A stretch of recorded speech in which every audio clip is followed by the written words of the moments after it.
let's see now the face part. Face, general idea of the face. So this is over here is showing you the embryology of the face. Just a brief idea of the embryology of the face. Clear? So face has three processes in a nutshell. If we talk about them, we have a frontonasal process, first process, then we have a maxillary process, and then we have a mandibular process. These three processes will form your anatomy of the face. Let's see over here. It is rightly labeled over here. If we try to zoom it a little bit more, here you have the three processes. Frontonasal over here in the center, then maxillary over here, and mandible forming the lower jaw mandible. Try to understand what is shown over here. Over these sides, this is the eye, developing eye. These pits over here are the olfactory pits. So these pits, they will try to, we'll take a different color. They will approach towards each other and they will form the nasal cavity. Olfactory pits. Initially they were far off. Then they will try to reach each other. This over here is the developing eye. So what is happening? You have a frontonasal process forming the frontal part of the forehead and the nose area. Maxillary process, understand this area. This is our maxilla bone, upper jaw. Maxillary process. This frontonasal, it fuses with the maxillary process, and below you are having this mandibular process forming the lower jaw. The only relevance over here right now, we won't go into deep of embryology, that we'll do in a separate session.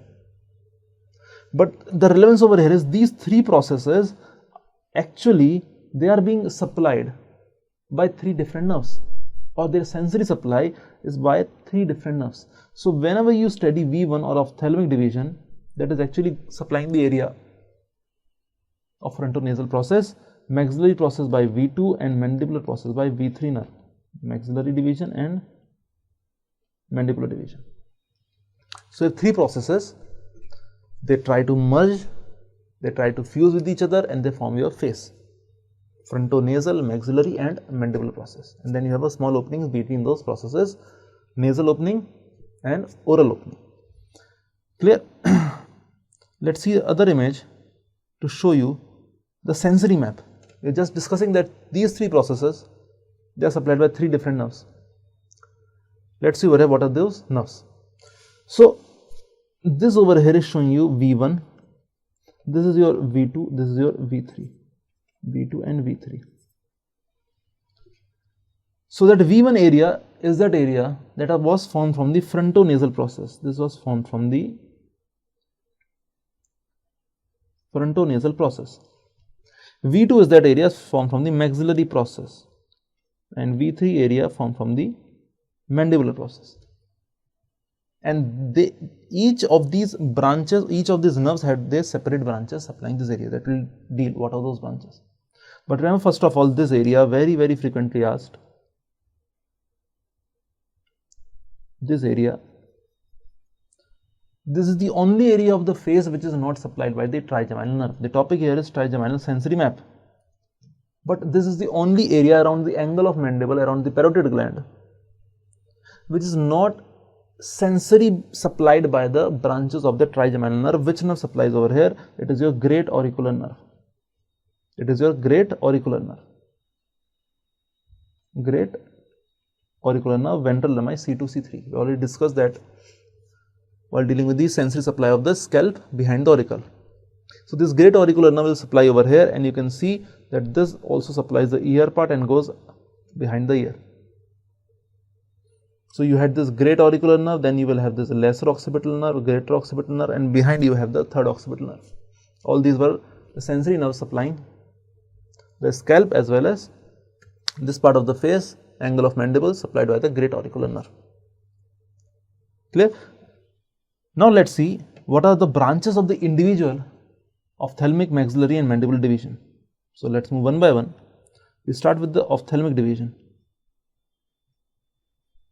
Ophthalmic division, that is V1. So what are the branches given off by the V1? that will supply that area of the face which is derived from the frontonasal process. Branches of V1 are your supratrochlear nerve. Remember, supratrochlear was medial, then you have supraorbital. Then you have supraorbital nerve. Then obviously there will be a nerve which will come down to the bridge of the nose and going to the tip of the nose, known as external nasal nerve. That is your external nasal nerve. These three are the branches of V1. Remember, we are dealing with sensory supply. These are giving off the sensations. So if there is any sensation over here, supratrochlear, supraorbital nerve. Any sensation over here, external nasal nerve, going V1, ophthalmic division. Second was your maxillary division, supplying area derived from which process? Maxillary process. Maxillary division V2. Let's see the branches. Branches are first of all infraorbital nerve. Infraorbital nerve is a huge nerve. How to locate it? You can just feel the orbit over here, and below the lower edge of the orbit or lower margin of the orbit, if you feel this foramen, this is an infraorbital foramen. If you try to roll your fingers, you can feel the pain over here. Your finger is right over the infraorbital nerve. That is a continuation of the maxillary division, a big nerve. Second, you have zygomaticofacial nerve. Zygomaticofacial nerve. Zygomatic bone is over here, face is your face, this nerve. This area is supplied by zygomaticofacial nerve. And third, you have zygomaticotemporal nerve. Remember, when we were studying the sensory supply of the scalp, it was the zygomaticotemporal nerve which went to the scalp, anterior to the auricle. So as the name suggests, zygomatico and temporal, this is the temporal region. It goes up. Three branches coming from the maxillary division. Now, very famous question. Once a question came, which of the following is not a branch of V1? They gave these four options, 1, 2, 3 and this 4 option. Normally we think that if the supraorbital is coming from V1, then infraorbital should also be from V1. But remember, supraorbital is from V1, but infraorbital is not from V1, it is from V2. Remember this branch over here, I will make a star around it. Very frequently asked. Infraorbital nerve, continuation of V2, not V1. These are the two subdivisions. Then you have third, that is your mandibular division. Then you have third, that is your mandibular division, or your V3. Now, mandibular division is again a branch of trigeminal. It will give sensory supply to the areas which are developed from the mandibular process. So this is our mandibular process. So branches from mandibular nerve are mental nerve, mental foramen, mental nerve. So area around here, mental nerve. Then you have auriculotemporal nerve. Again, remember the word auriculotemporal nerve. So it will supply this area. It will also go to the scalp, auriculotemporal nerve. And third, you have the buccal nerve. Third, you have the buccal nerve. Buccal means buccinator, the cheek area. So this cheek area, buccal nerve, auriculotemporal, mental nerve. Infraorbital nerve, zygomaticofacial, zygomaticotemporal. External nasal and your infratrochlear, supratrochlear, supraorbital. These are all the branches coming from the trigeminal nerve supplying the sensory. This is your total trigeminal sensory map. Don't forget this area. One of the most frequently asked questions. The area around the angle of mandible, the area around the parotid gland, the nerve supplies not any of the branches of trigeminal, but from the greater auricular nerve, which is coming from cervical plexus. So they can give you the option of greater auricular nerve, they can give you the root values, or they can give you the option as cervical plexus. Whatever the option, that is the answer. Choose one of those. Greater auricular nerve. So summarizing all the sensory nerves which were supplying our face were all the branches of the trigeminal, and only this area that was supplied by the greater auricular nerve. So we had three divisions of trigeminal, particularly as we have written over here, that were our ophthalmic division, of maxillary and the mandibular division. Ophthalmic division is giving of these four branches, that is supratrochlear, supraorbital, external nasal and infratrochlear also. Remember this infratrochlear also.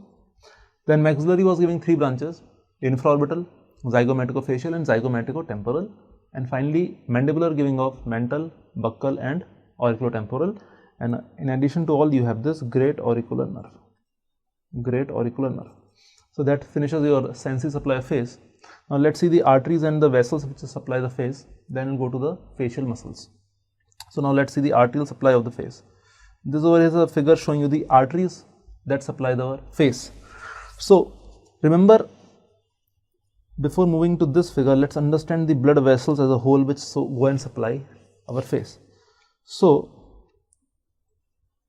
we have this carotid artery. Initially we have this big common carotid artery. Common carotid artery on both the right as well as the left side, coming from the arch of aorta. This common carotid artery divides into external and internal carotid arteries. So supposedly this is ECA, external carotid artery, this is ICA, internal carotid artery. This ICA, that is internal carotid artery, it goes and supply the brain, that is it goes inside the skull through the foramen, that is our carotid canal. It goes through carotid canal and it supplies the brain.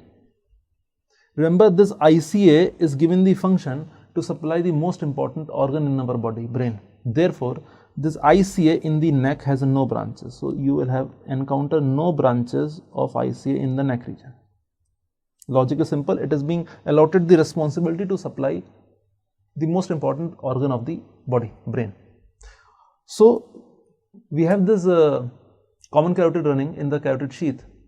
It divides at the upper border of thyroid cartilage. So this division, this level is at the upper border of the thyroid cartilage. Upper border of thyroid cartilage. So you have this thyroid cartilage over here. At its upper border, this common carotid divides into these two. So ICA is going to the brain. So whatever is left superior to the neck is all supplied by the branches of the external carotid artery. Therefore, obviously our face, our upper part of the neck, they all come under the rest of the areas. So all these are supplied by the branches of the external carotid artery. Therefore, the arterial supply of the face is from one of the branches of the external carotid artery, which is our facial artery. So now let's see this facial artery in this figure and see its important features. So this over here is showing you the external carotid artery. This is our external carotid artery. It gives off a few branches. Total there are 8 branches. We'll do the branches of vessels separately, but right now concentrate only on the facial artery. So facial artery is one of the branches of ECA which comes anteriorly, which is the anterior branch of the ECA. Facial artery, you can see over here, this is shown as the facial artery. This is our facial artery. Facial artery is tortuous in nature, first of all. In its course, it is tortuous. Tortuous means it is wavy in its course. It is not like a straight artery, it is wavy in its course. Why? Very simple reason. When you open your mouth to eat anything or to speak anything, then you need a vessel which is going from lower jaw to the upper jaw. You need that vessel to be slightly tortuous in nature. Else, if you open your mouth to its full extent, this vessel may get stretched and may lead to rupture. Therefore, remember, facial artery is tortuous artery. Other tortuous arteries, you have the splenic artery, that is also a tortuous artery running over the upper border of the pancreas. So this is facial artery. Now it will course through this area and it will supply all the regions of the face. Now facial artery, before entering into the face, has a small course in the neck. That is known as the cervical part of facial artery. So we have facial artery, we have a cervical part and a facial part. So let's see facial artery, branch of external carotid artery. It has a cervical course or cervical part, that is in the neck region.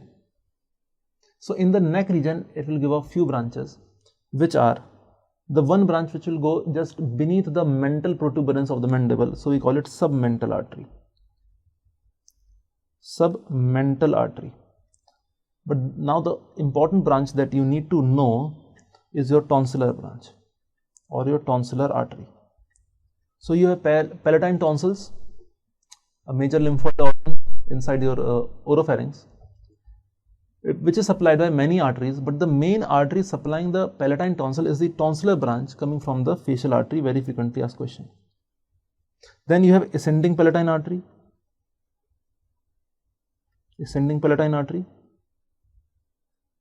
and you have artery going to the submandibular gland known as the glandular artery, going supplying the submandibular gland, submandibular salivary gland. Now its course, facial artery course, is also interesting, related to the submandibular salivary gland. This is our mandible, the body of mandible, and beneath this body of mandible, or medial to this, we have this submandibular salivary gland on both the sides. You can easily feel our submandibular salivary gland. So this facial artery, it grooves the superior border of the submandibular salivary gland, and then it traverses through the submandibular gland, and then it reaches the face, passing from the inferior border of the body of mandible. So this facial artery, it traverses through the submandibular gland, posteriorly and superiorly, then it reaches the face, passing through the inferior border of the body of mandible. Now what is the location over here? If you clench your teeth, then you will feel the masseter, one of the strongest muscle in our body, masseter. This facial artery runs at the antero-inferior angle of the masseter. You can easily feel the masseter. This hole is masseter, and at the antero-inferior angle of masseter, this facial artery now reaches the face, runs its tortuous course, and it goes to up till the angle of the eye. So it is right from here, tortuous course running through up till the angle of the eye. While running through the angle of the eye, now that part is known as our facial part. That course of the facial artery is known as the facial part, or the facial course of the facial artery. Now as it starts to run, it will give off branches to both our lower and the upper lip, known as the inferior and the superior labial branches. Inferior labial artery and superior labial artery. Labial means lips. Then as it will reach the side of the nose, it will give off a lateral nasal artery. So you have a lateral nasal artery also.